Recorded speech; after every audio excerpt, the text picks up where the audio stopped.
Yummy. Sarap. May bilibilo.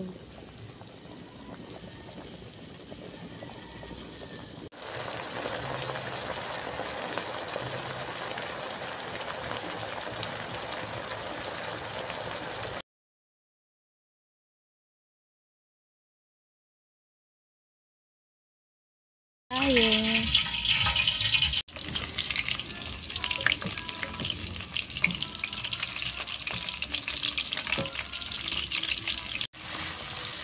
Ito na natin binili. Luto natin yung pakit.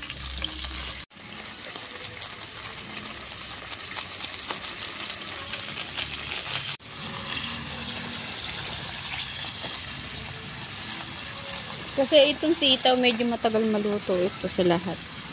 Kaya dapat unahin natin yung sitaw.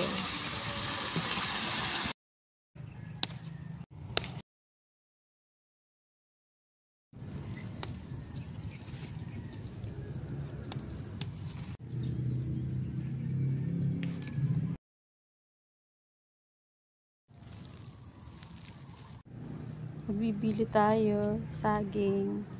Yung dito, pipigain natin.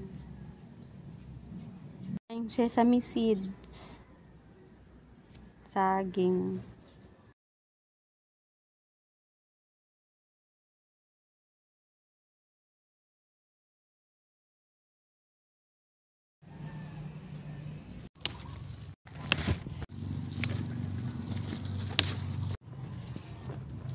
Ganda oh. May mga bulaklak pa.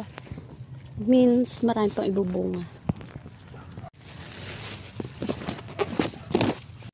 Tapos, sunod natin yung ampalaya.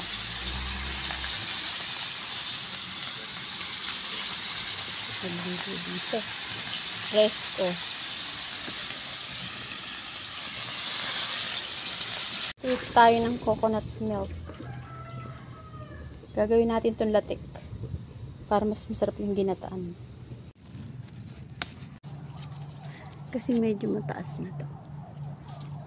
Andito na po tayo sa tuktok ng puno.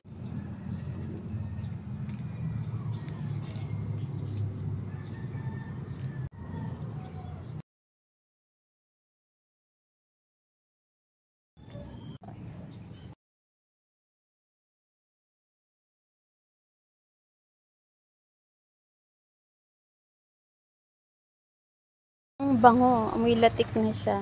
Maya-maya matutuyo na siya, tapos magkukulay brown. Ayan. Ang sarap naman. Ito lang tayo nagluluto sa ating butane. Wow. So ganda.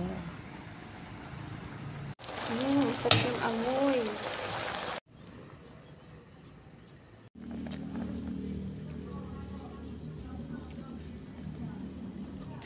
Dapat huwag niyong titigilan ng halo ito. Kasi lalapot siya na mabilis.